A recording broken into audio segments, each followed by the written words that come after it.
to see you again. This is such a busy, intense time of year for every single working professional out there. It is for me. I think it is for you too. And I wanted to create content around the subject of overwhelm, the intense emotion of overwhelm, both for you and your team. So I'm going to start off by just saying, assume that most people on your team are overwhelmed. And how would you rate your overwhelm right now? Let's just talk about a few of the things going on in people's lives, right?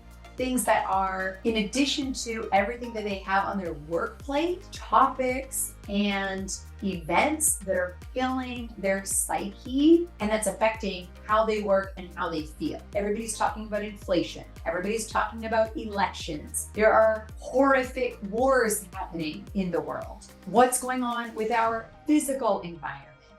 What's going on with our children and family members. It's also budget season for many organizations, and the extra work that is. Everyone has several other responsibilities and events happening in their personal life. And that's just a tiny list. And that's so much, just everything that I said and beyond.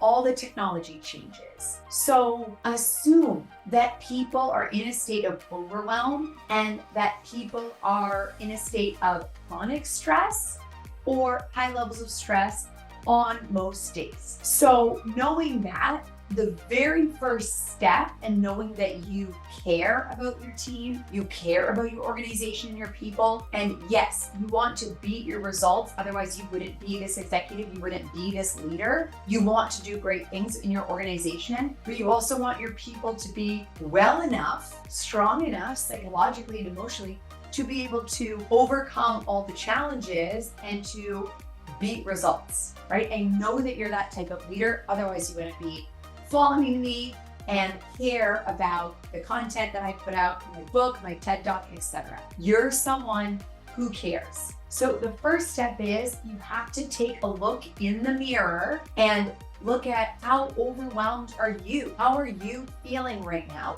with everything that's going on externally, as well as in your family, as well as at work? So if you can say, I'm pretty overwhelmed, I'm pretty chronically stressed, let's talk about what you can do to find balance and stability and be that strong leader for your family and your team that everybody needs you to be. So the first is you have to be taking care of yourself physically. You have to be sleeping at least 7 hours a night, eating good food, meditating and finding stillness. It is imperative that you spend connected time with friends and family. This is the number one predictor of well-being. And you have to find time to rest in addition to sleep. So that might look like going for walks, reading, listening to music, painting, just resting your body and your mind. In order to deal and achieve,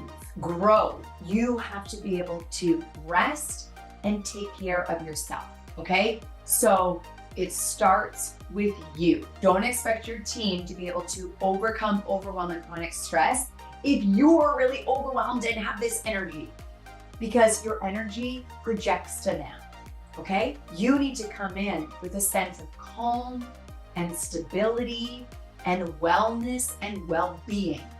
You have to set the example. When you think about your team, overwhelm is not necessarily just having so much to do, which everybody does, right? Everybody has so many items on their to-do list. It's not necessarily having so much to do. It's having this giant list and not knowing what to do. It's this state of being paralyzed, this state of inaction where your brain freezes, you're maybe procrastinating, and you end the day thinking, oh my goodness, I got through 2% of what I wanted to get through. It's not knowing what to do because of everything that's there. So as a leader, you want to be people's guide. You want to be their coach. You want to be their support. to move them from a place of overwhelm to a place of action and collaboration and creativity and innovation and engagement and motivation. That's your role, okay? But you can't do this if you're in a state of overwhelm, all right? So make sure you're taking care of yourself, putting on your oxygen mask, and then you're gonna be this coach and guide of moving people. So how can you do this? All right. After you're taking care of yourself is being very cognizant and choosing optimism and choosing positivity. Okay. This is conscious. This isn't just genetics. This is an intentional choice with how you communicate and how you lead. All right. If people are overwhelmed, they don't need a lot of pessimism and negativity and fixed mindset, okay? So that's step 2. Step 3 is you need to be an excellent listener, a very strong, active listener to understand what people are feeling, what's on their plate, and what they're going through. You need to be having these consistent one-on-ones with your team and putting pen to paper and listening to what they're saying and what they're not saying to understand what is causing this state of chronic overwhelm and chronic stress. The next step is you need to bring in lightness and humor and fun. Work, according to all the research, right above being sick in bed is the least happy activity for people. Is the least happy way that people are spending their time. But it doesn't have to be. You can make work more fun. And as a leader, this is your responsibility. If you're just all business and you're just all about driving results, it's not gonna motivate or inspire people, especially when they're in a state of overwhelm. Make jokes. Do things that are fun together, whether it's meetings, whether it's one-on-ones, whether it's the way that you start off the day. Bring in lightness, fun, and humor. This is in order. Next step is help people think through what they can delegate to others and what they can eliminate from their to-do list. Whether it's eliminate for now, like you're not going to work on this for the next month, or you're going to help them eliminate forever. If people are burning midnight oil and they are not able to take care of themselves and they're just, again, chronic overwhelm, you have to help them see through everything that they have in front of them, help them organize and help them work smart. Next step is to be vulnerable and real and authentic yourself. Do not act like you have everything under control and that you only have positive emotions and that you're only achieving results and everything is easy. You're not going to seem relatable in this era of overwhelm and stress. Be real, be authentic, share what is challenging for you. That's going to make people feel more connected.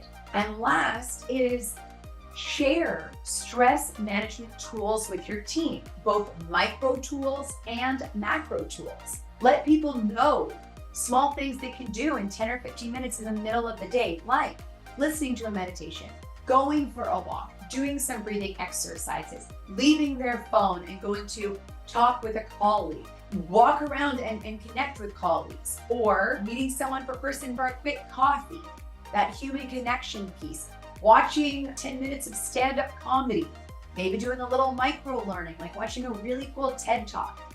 Those are micro examples.